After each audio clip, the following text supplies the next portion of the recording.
जब से डेरा प्रमुख को सज़ा हुई है उसके बाद से लगातार हम लोग देख रहे हैं। पहले एक दिन की पैरोल दे कर के बाहर निकाला गया, तभी हमने ये कहा था कि हरियाणा सरकार जो है वो गुरमीत राम रहीम के लिए एक रास्ता तैयार कर रही है, उसको ईज़िली बाहर निकालने के लिए, और हुआ भी यही। उसके बाद जब ये बार बार एप्लीकेशंस मूव हुई पैरोल के लिए, कभी एग्रीकल्चरल लैंड की हार्वेस्टिंग के लिए, प्लॉइंग के लिए, कभी बेटी की मुंह बोली बेटी की शादी के लिए। तो इस तरह से जब एप्लीकेशंस मूव होती रही, तो कहीं ना कहीं जो the Haryana good conduct prisoner temporary release act है, उसके जो नियम शर्तें थी वो कहीं ना कहीं गुरमीत राम रहीम की पैरोल के आड़े आ रही थी। इस वजह से 2022 में पहला अड़चन जो राम रहीम की पैरोल की दूर की गई हरियाणा सरकार द्वारा 2022 के अंदर एक्ट में अमेंडमेंट किया गया, और उसके बाद से लगातार गुरमीत राम रहीम पैरोल और फरलों का फ़ायदा उठा रहा है। तो कहीं ना कहीं हरियाणा सरकार ने जो अमेंडमेंट किया, वो हमारा ये मानना है कि स्पेशली उन्होंने एक वीआईपी कैदी को बेनिफिट पहुंचाने के लिए किया। अदरवाइज़ मुझे नहीं लगता कि आम प्रिजनर्स से सरकार ने कभी कोई वास्ता रखा हो, क्योंकि आम प्रिजनर्स का अगर हम हाल देखें तो आज भी जेलों के अंदर वही है। जब भी कोई पैरोल की एप्लीकेशन मूव होती है, किसी इक्का दुक्का केस के अंदर अगर कोई इन्वॉल्व है, सजा याफ्ता है, तो वो पैरोल के लिए जब जब एप्लीकेशन मूव करता है तो एडमिनिस्ट्रेटिव लेवल पे वो किस तरीके से टेबल्स पे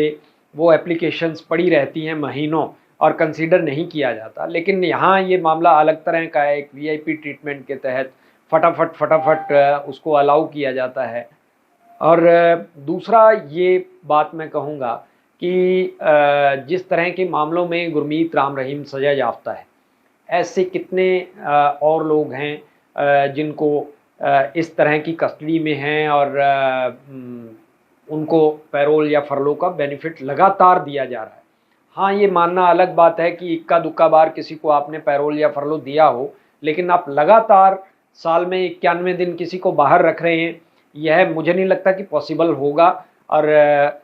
तीसरी बात मैं यहाँ ये कहूँगा कि गुरमीत राम रहीम का अगर जो कंडक्ट रहा है, बार बार एक कंडक्ट की बात आती है कि उसका कंडक्ट बहुत गुड है, इसलिए हम उसको बेनिफिट दे रहे हैं। तो यहाँ कंडक्ट की अगर बात की जाए तो आपने उसके जेल के अंदर रहते हुए का कंडक्ट तो देखा, लेकिन जब वो जेल से बाहर था उसके कंडक्ट की, तब के कंडक्ट की कोई बात क्यों नहीं कर रहा? आपने ये क्यों नहीं कंसीडर किया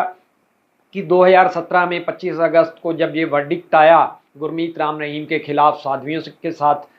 रेप के मामले में, तो उस दिन जो मंजर हुआ वो सारी दुनिया ने देखा, सारे देश ने देखा कि किस तरीके से उसको कंट्रोल करने के लिए राइट्स को हरियाणा सरकार को, बाकायदा हमारी जुडिशरी को उसके अंदर इंटरवीन करना पड़ा। हरियाणा सरकार को आर्मी और सेंट्रल फोर्सेस को डिप्लॉय करना पड़ा उन राइट्स को, उस वायलेंस को कंट्रोल करने के लिए। तो ये एक बहुत बड़ा कारण था, जो हमारा ये मानना है कि ऐसे व्यक्ति को आप फिर से बाहर ला रहे हैं, पैरोल और फरलों का बेनिफिट दे रहे हैं, जो समाज के लिए बहुत घातक है, जिसको अंदर सलाखों में पहुंचाते टाइम एक इतने बड़े दंगे हुए, इतनी बड़ी उपद्रव फैला, और हरियाणा सरकार को उस उपद्रव को रोकने के लिए 38 लोगों की बलि लेनी पड़ी। तो कहीं ना कहीं सरकार जो है एक पॉलिटिकल फ़ायदे के लिए इन चीज़ों को मुझे लगता है कि एक वीआईपी ट्रीटमेंट के तौर पर देख रही है, इसके अलावा कुछ नहीं है। और बाकी अगर बात की जाए, जहाँ बार बार ये बात आती है कि गुरमीत राम रहीम के कंडक्ट की, तो जो व्यक्ति समाज के लिए घातक है, जिसके बाहर रहते हुए समाज में क्या क्या घटित हुआ, जिसने रेप किए, अपनी साध्वियों के ट्रस्ट को ब्रीच किया, और जिसने एक जर्नलिस्ट को इसलिए मरवाया कि वो अपने पत्रकारिता धर्म का निर्वहन कर रहा था बखूबी। उसके बाद उसने एक अपनी मैनेजमेंट कमेटी के एक मेंबर की का मर्डर करवाया, वो सारी चीज़ें, उसके अलावा एक मामला जो अभी मैटर जो अंडर ट्रायल है साधुओं को नपुंसक बनाने का, मुझे लगता है कि पूरी दुनिया के अंदर शायद अपनी तरह का ये पहला मामला होगा कि एक व्यक्ति ने अपने नीचे काम करने वाले जो सेवादार थे, जो साधु थे, उनको ऑपरेट करवा करके उनके अंडकोश निकलवाए और उनको नामर्द बना दिया। तो ये कहीं ना कहीं इस तरह के, इसके अलावा पंजाब में अगर बेअदबी के मामले का मैं जिक्र करूं तो वो मैटर भी अभी सब जुडाइस है। तो ये सारे मामलों का अगर हम लोग जिक्र करते हैं, ऐसे और कितने लोग हैं, कितने प्रिजनर हैं जो इस तरह के मामलों में इन्वॉल्व हैं और इस तरह के मामलों में अभी जिनके खिलाफ ट्रायल भी चल रहा है और जिनको सजा भी हो चुकी हो, ऐसे कितने लोग हैं, ऐसे और कितने लोग हैं, कितने एग्जाम्पल हैं आपके पास जिनको सजा देने के वक्त आपको आर्मी डिप्लॉय करनी पड़ी हो, सेंट्रल फोर्सेस डिप्लॉय करनी पड़ी हो। तो ये सारी चीज़ें हैं सरकार के खिलाफ कहने के लिए कि वो सिर्फ और सिर्फ एक जेल के अंदर आप किसी व्यक्ति को सर्टिफिकेट दे सकते हैं कंडक्ट गुड होने का, लेकिन उसके अलावा उसके बाहर उसका जो कंडक्ट रहा आप उस चीज़ को नज़रअंदाज नहीं कर सकते। बिल्कुल इस बात में कोई दो राय नहीं है। इससे पहले भी जब